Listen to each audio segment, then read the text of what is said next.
नमस्कार, मैं हूं संजय शर्मा। आप देख रहे हैं 4 PM न्यूज नेटवर्क।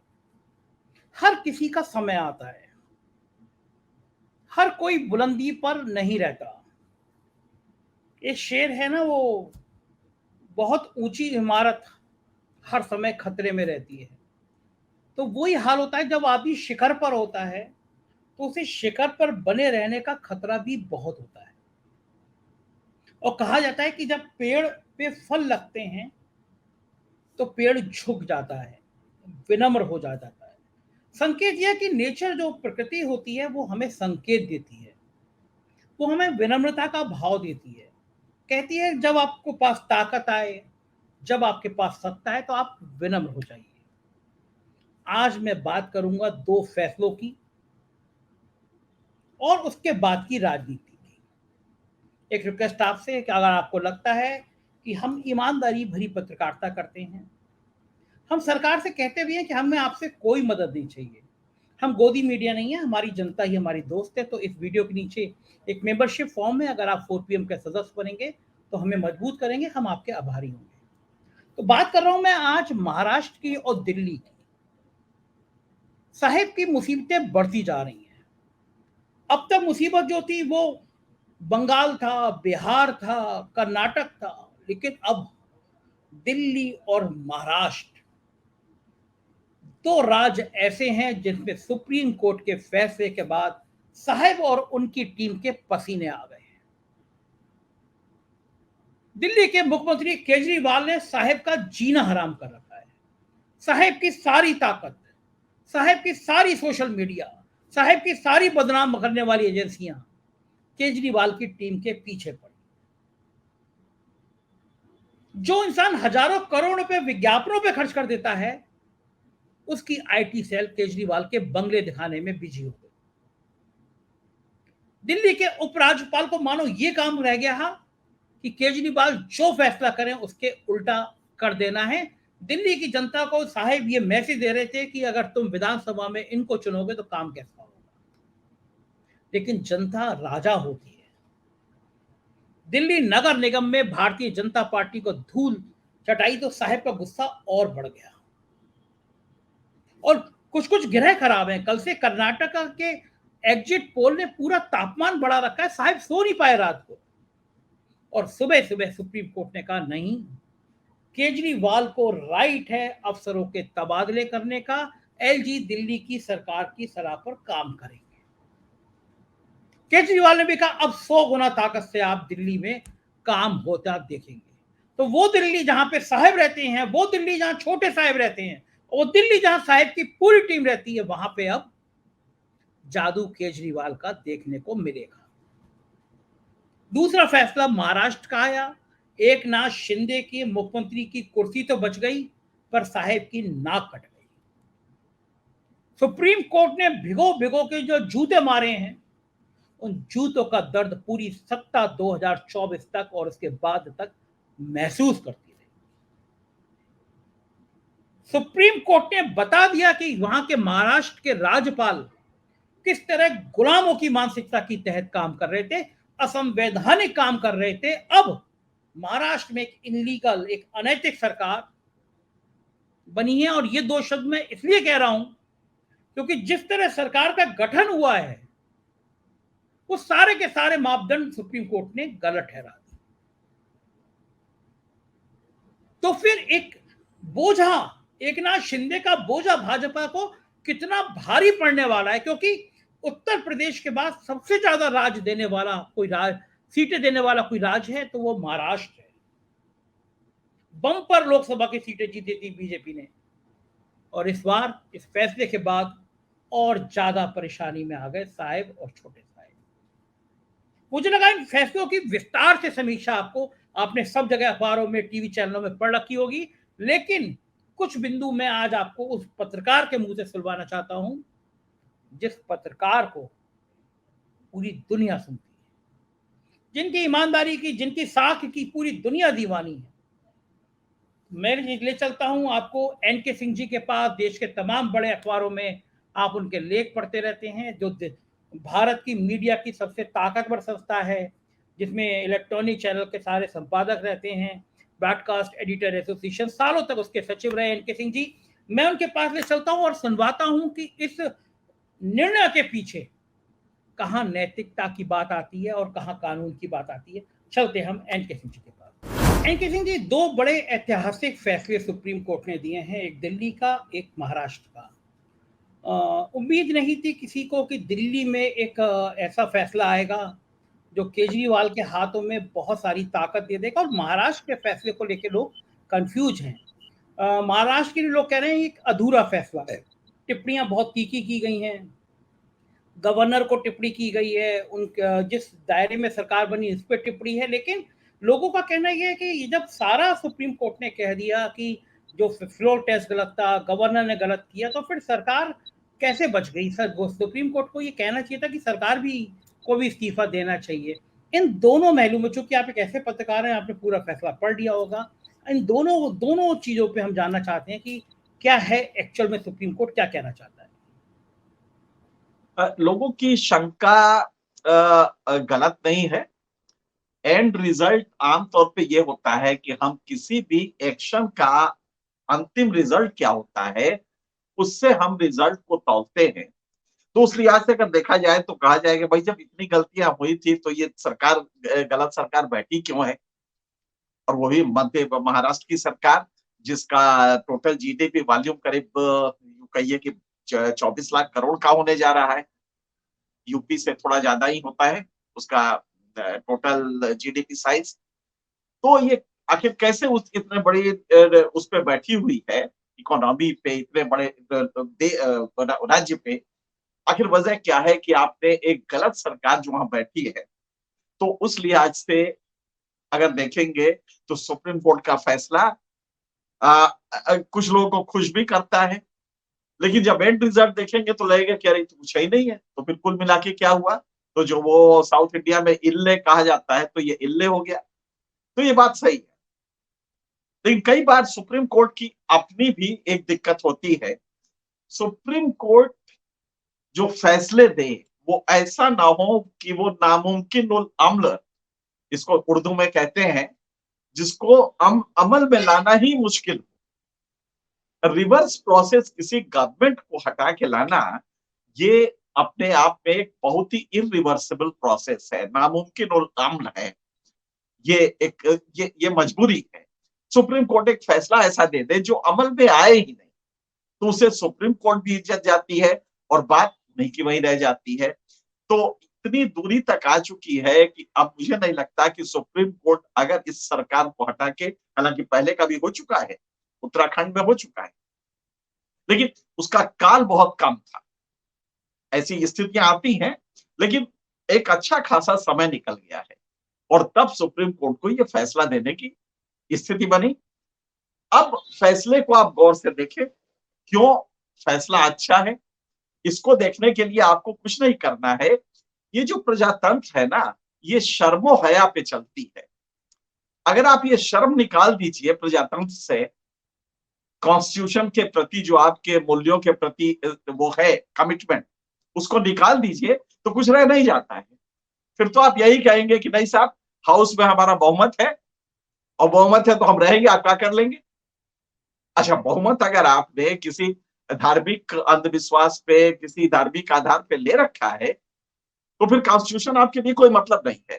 लेकिन अगर शर्मो हया से देखें तो इस सरकार के लिए इतना बड़ा, और सरकार के लिए ही नहीं, तमाम कॉन्स्टिट्यूशनल पदों पर बैठे लोगों के लिए ये चुल्लू भर पानी भी मेरे ख्याल से ज्यादा होगा।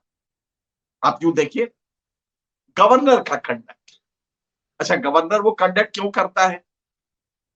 फिर शपथ दिलाने की प्रक्रिया जब सरकार शुरू में ही बनी, सुबह 5 बजे 6 बजे शपथ दिलाई जाती है। ये सारी प्रक्रियाएं अगर आप देखें, उसके बाद इस केस में क्या हुआ ये हम आपको बता दें।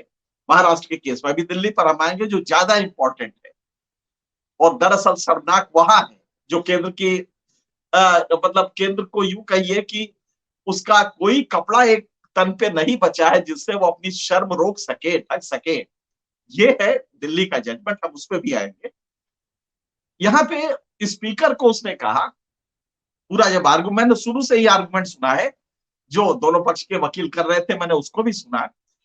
इसमें एक बेसिक इशू जो हम लोग पिछले, चूंकि ये हमारा प्रिय सब्जेक्ट है एंटी डिफेक्शन लॉ, तो हम उसमें अक्सर ये कहते हैं कि भाई इस लॉ की अपनी कमी है कि आदमी डिफेक्ट किया, उसने वायलेट किया डिफेक्शन लॉ को और वोट दे दिया, जिसके फलस्वरूप सरकार गिर गई। स्पीकर साहब ने फौरन उसको मान्यता दे दी और सरकार जो गिर गई, दूसरी सरकार बनी, वो शासन करती रही और इस पे फैसला वो देंगे साल भर बाद, 2 साल बाद, अपनी सुविधा के अनुसार, या नहीं देंगे। सरकारें अपना राज करती रहेंगी, गलत सरकारें। तो एक्चुअली इसका होना ही यही चाहिए था कि ये जो पूरे प्रक्रिया है, इसको किसी अन्य, जो स्पीकर के अलावा सदन से हट के कोई बॉडी हो, और जो सुप्रीम कोर्ट के जजमेंट में भी कहा गया है, इस वाले नहीं, पहले वाले जजमेंट पे, कि इसको देखने के लिए कोई हाई कोर्ट के जज की कमेटी हो जो इसको देखे।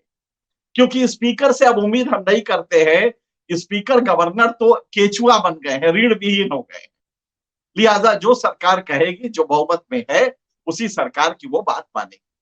लिहाजा आज सुप्रीम कोर्ट ने जो कहा है कि भैया किस आधार पे तुमने किया, एक व्हिप जो होता है हमारे यहाँ, आप यूपी में भी देखे, यहाँ भी देखे, हर राज्य में होता है, तो चीफ व्हिप का अपॉइंटमेंट कैसे होता है?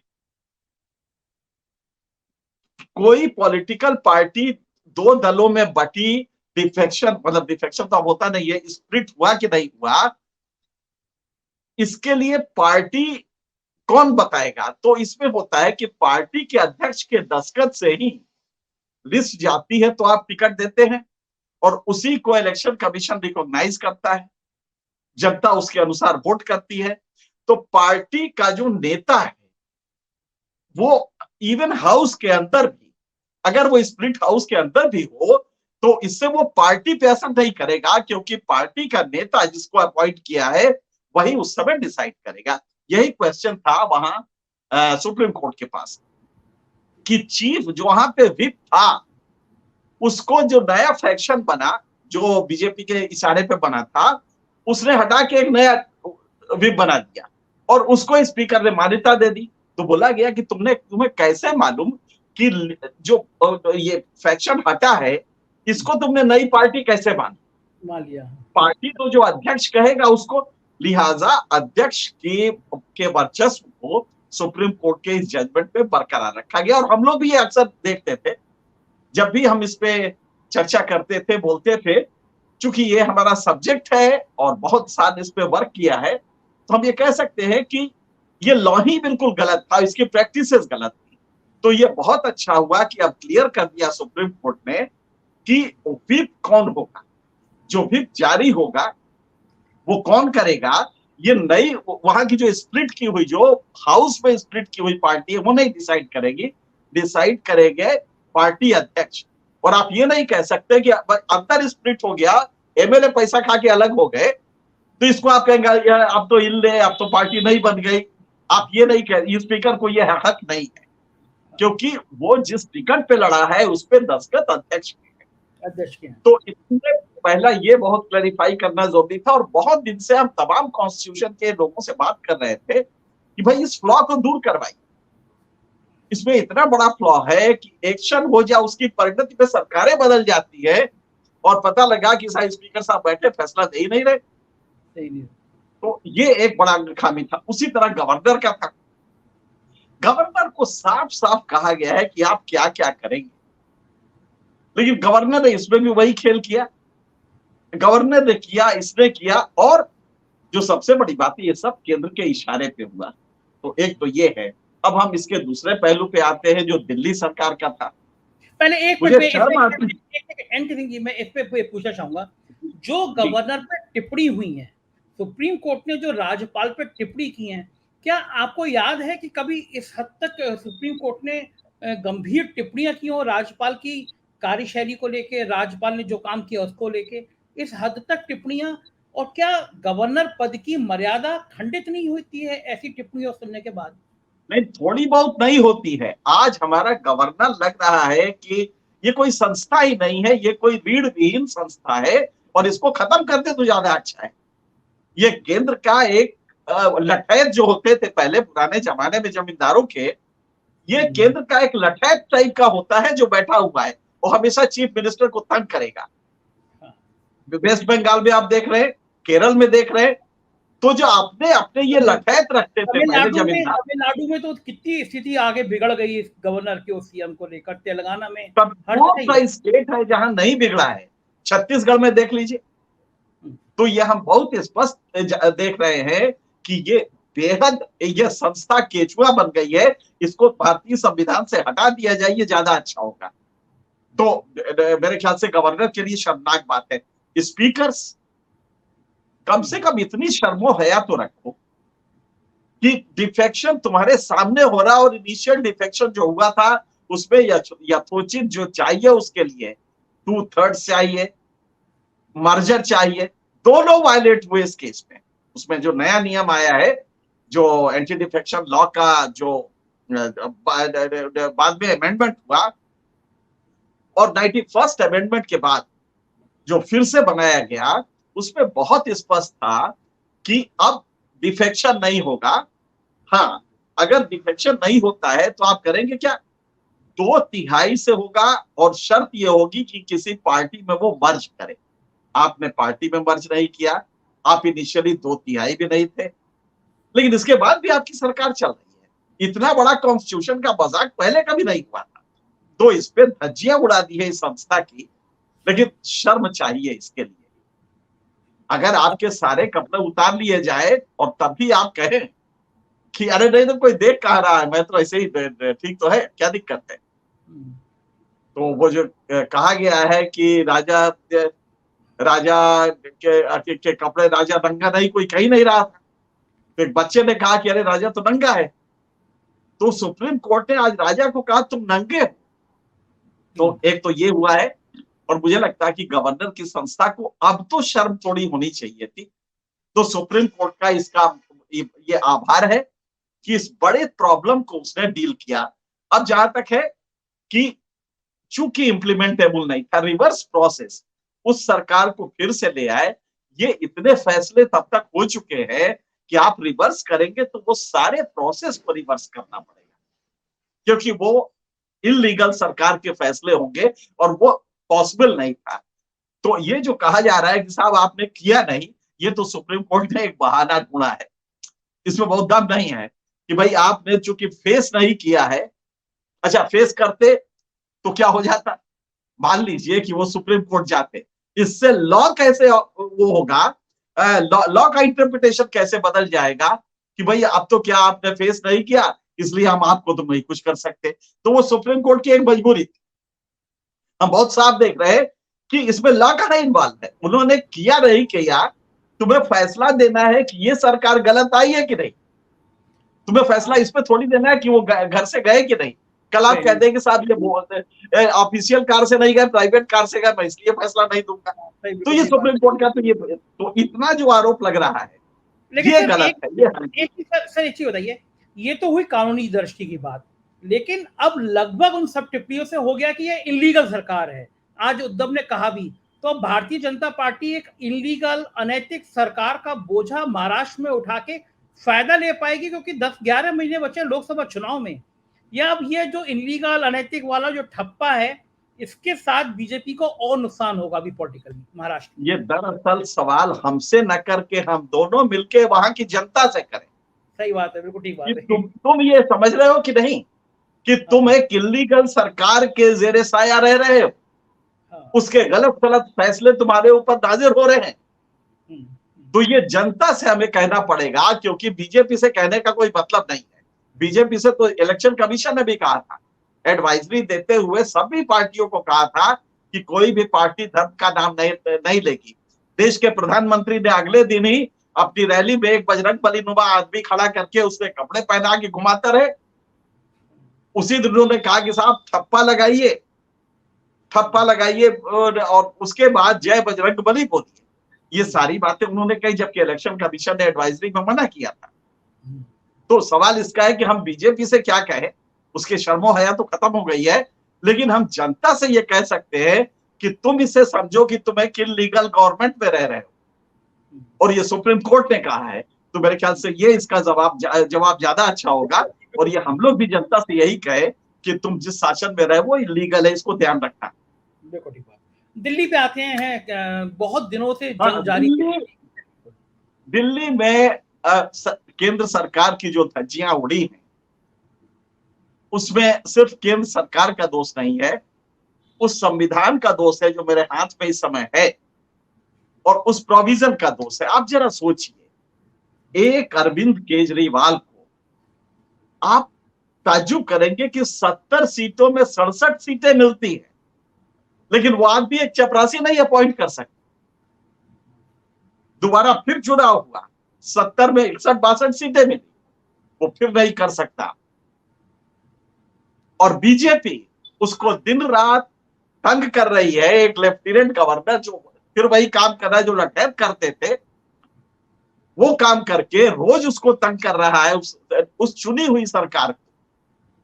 तो सुप्रीम कोर्ट आज मुझे बहुत अच्छा लगा कि कम से कम एक संस्था बची हुई है जो इस प्रजातंत्र की दीवारों को ढहने से रोक रही है।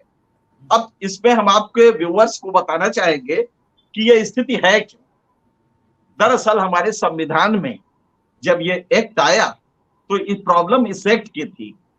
अगर आप इस एक्ट को गौर से देखें तो इसमें अजीब सा है, और इस एक्ट में जो संवैधानिक प्रोविजन है वही इस तरह कर दिए हैं कि उसे लगता है कि यार तुम चुनाव करा ही क्यों रहे हो, दिल्ली में तुमने सरकार रखी क्यों है।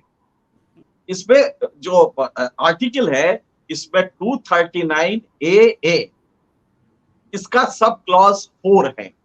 आप ताजुब करेंगे, उस सब क्लॉज 4 के प्रोविजन में कहा गया है, मैं आपके व्यूअर्स के लिए पढ़ के सुना दूं कि उसी तरह जिस there shall be a council of minister, एक काउंसिल ऑफ मिनिस्टर होगा, वो लेफ्टिनेंट गवर्नर को सलाह देगा, वो काम करेगा, वगैरह वगैरह।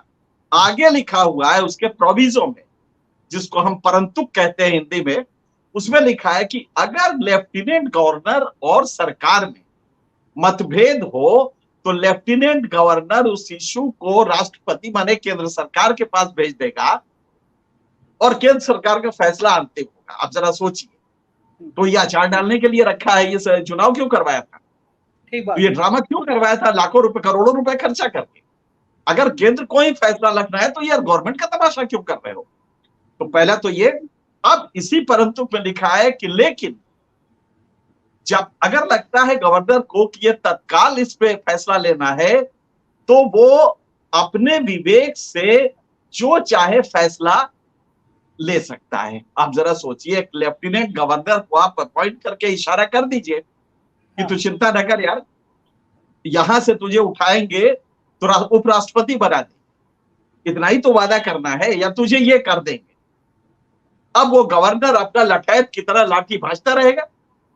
तो जो सबसे बड़ी बात है कि जो 70,000 करोड़ के बजट का ये राज्य है, जो देश की राजधानी है, जिसका जिसकी जो डेवलपमेंट है वो पूरी दुनिया में देखी जाती है, उसके लिए सबसे बड़ी मुश्किल ये हो गई कि साहब आपका लेफ्टिनेंट गवर्नर जो चाहेगा करेगा, सरकार चुन के लाइए और 70 में 70 भी सीटें लाइए, इल्ले कुछ नहीं हो सकता। तो यही उसने खत्म किया है और ये कहा है कि नहीं साहब, फेडरल कंसेप्ट को आप समझिए, और फेडरल कंसेप्ट में अगर चुनी हुई सरकार है तो फैसले वही लेगी और गवर्नर के लिए मानना बाध्यता होगी। अब ये संविधान में नहीं। हमें बेहतर ये लगता कि कहता, अगर सुप्रीम कोर्ट ये फैसला देता कि भाई आर्टिकल ये क्या नाम है आपका, जो आर्टिकल 239 AA सब क्लास 4, ये अल्ट्रा वायरस कॉन्स्टिट्यूशन है, ये असंवैधानिक है और इसे खत्म कर दिया। मेरे ख्याल से वो ज्यादा एक अच्छा तरीका था, क्योंकि ये किताब में अभी भी रहेगा, लेकिन इसके ठीक उलट जजमेंट दिया है। हाँ, सुप्रीम कोर्ट ने इतना कह दिया, नहीं नहीं, उसको आप उस कंसेप्ट से देखिए कि इस देश में फेडरल स्ट्रक्चर है, संघीय सरकार है जिसमें कि राज्य के अपने दायित्व हैं, और साथ में यह भी कहा कि 3 काम छोड़ के जो हमारे लिस्ट में है, वो 3 काम क्या है, एंट्रीज जो है, लैंड, पब्लिक ऑर्डर और पुलिस, ये 3 केंद्र सरकार के पास रहेंगे। इसके अलावा हर काम ये राज्य सरकार करेगी और इसके फैसले लेफ्टिनेंट गवर्नर पे बाध्यकारी होंगे। और साथ ही कह दिया कि इसके अफसर सीधा इसके कंट्रोल में होंगे सरकार के, क्योंकि हो ये रहा था कि आईएएस अफसर अरविंद केजरीवाल से कुछ ऑर्डर सुनता था और अगले कदम में वो सीधे लेफ्टिनेंट गवर्नर के यहाँ पहुंचा था, सर ये चीफ मिनिस्टर ने ना ये बकवास फिर से दिया है, करें कि ना करें? तो नहीं नहीं छोड़ दो इसको, कुछ नहीं करना, बिना हमसे पूछे कुछ ना करना। और वो अफसर ये बदमाशियां शुरू कर देता था। तो कम से कम अब ये नहीं होगा, ये इस फैसले का मतलब है। तो केंद्र सरकार को इतना जबरदस्त मुक्की पहले कभी नहीं खानी पड़ी। अच्छा, ये बड़ी मजेदार बात यह है कि फैसले के सुप्रीम कोर्ट का फैसला भी जितना आपने पढ़ा है उतना ही उन्होंने पढ़ा होगा, लेकिन अफसरों के हटाने के आदेश तुरंत शुरू कर दिए। सौरभ मिनिस्टर जो है उन्होंने कुछ ही घंटों में अपने अफसर हटाने शुरू कर दिए। यानी मन में पीड़ा थी ये बात की कि जो आप कह रहे हैं ना वो तुरंत शुरू हो गया वहां पे। नहीं पूरा शुरू हो जाएगा। और एक्चुअली ये अच्छा है, भारत का एक सौभाग्य है कि एक तरफ जहां मोदी का ये एक अजीब सा काल है गवर्नेंस का, जिसमें पूरे इंस्टीट्यूशंस की रीढ़ तोड़ दी गई है, वहीं पे एक संस्था सुप्रीम कोर्ट के नाम की तन के खड़ी। और आज हम आप बोल पा रहे हैं तो सिर्फ इसीलिए कि अगर कुछ गलत होगा तो सुप्रीम कोर्ट है, वरना जिस तरह की रिजीव है इसमें हमारे आपके बोलने का भी कोई मतलब नहीं रह जाता और हम बोल भी ना पाते। एनके सिंह जी, कितना दुखद है कि आज मैं जितने लोगों से बात कर रहा हूँ या पहले पिछले हफ्तों में या कुछ एक महीने में जिन लोगों से बात की इंटेलेक्चुअल में, उनका कहना था कि चंद्रचूड़ जब तक है तब तक हमें उम्मीदें हैं। यानी सुप्रीम कोर्ट के जजों का भी जो पिछला रवैया रहा है कि जज साहब पे एक जांच शुरू हुई, जज साहब ने फैसले दिए, जज साहब राज्यसभा में पहुंच गए, तो अब ये कह देना कि चंद्रचूड़ हैं तो हमें उम्मीदें हैं, मतलब सुप्रीम कोर्ट यहां तक आ गया था सुप्रीम कोर्ट भी कि वहां से भी लोगों की उम्मीदें खत्म हो गई थी। सवाल अच्छा है, विस्तार से बताना पड़ेगा, लेकिन हम इसको नटशेल में बता रहे हैं। यही वो वजह है क्योंकि मोदी जानते हैं कि इसके बाद भी चंद्रचूड़ तो शाश्वत नहीं है। अब हमें इन जजेस को, क्योंकि सबसे बड़ा खतरा इन्हीं से है, ये एनके सिंह और संजय तो ऐसे ही निपट जाएंगे, इनको क्या है, इनकी बात से क्या होगा, और इनको तो ब्लॉक कर देंगे। लेकिन सुप्रीम कोर्ट को ब्लॉक करना मुश्किल है। यही तो वजह है कि कॉलेजियम की धज्जी उड़ा रहा है। यही तो वजह है कि आप देखें, मुझे कोई ताजुब नहीं होगा कि कुछ ही दिन में सीजेआई के चंद्रचूड़ के खिलाफ एक नई हवा बनाई जाए, कोई व्यक्तिगत वो करके कमेंट करके, कोई व्यक्तिगत लेके, और सोशल मीडिया पे बहुत कुछ किया जाए। इसके खतरे बिल्कुल हैं। ये बात सही है कि अभी 2 साल ये झेलना पड़ेगा इनको, पौने 2 साल, लेकिन हमारी चिंता ये है कि उसके बाद क्या होगा। ठीक, उसके बाद क्या होगा तो एक चीज है कि कॉलेजियम में तब तक, ये कॉलेजियम अगर बदस्तूर कायम रहा तो सही जजेस ले आएगा। और अगर सही जजेस का मान लीजिए 40-60 भी रेशियो हुआ कि जो सरकार के अपने जज आ गए, तो कम से कम इतना रहेगा कि सेनर वॉइसेस रहेंगी। लेकिन हाँ, खतरा यह बिल्कुल है कि अगर कॉलेजियम खत्म किया तो 2 साल बाद हम सब बकरी बन के मेमे करेंगे या जेलों में होंगे और सरकार अपना जो चाहेगी करेगी। इसीलिए लगातार कॉलेजियम पे हमला किया जा रहा है और व्यक्तिगत हमले अब शुरू होंगे।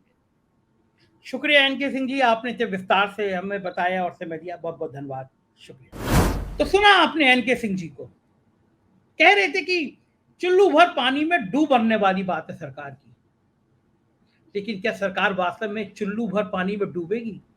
क्या सरकार को शर्म आएगी?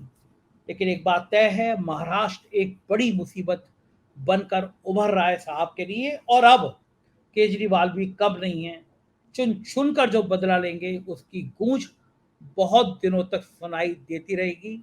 हम आपको बताते रहेंगे, आप देखते रहिए 4PM न्यूज़ नेटवर्क। यही वो जो चैनल है जो आपका गोदी मीडिया नहीं है, सच सच खरी खरी बताएगा। कुछ और राज्यों में हमारे चैनल हैं, 4PM UP, 4PM Bihar, 4PM Gujarat, 4PM Karnataka, उन्हें भी सब्सक्राइब करिएगा। शुक्रिया, थैंक यू।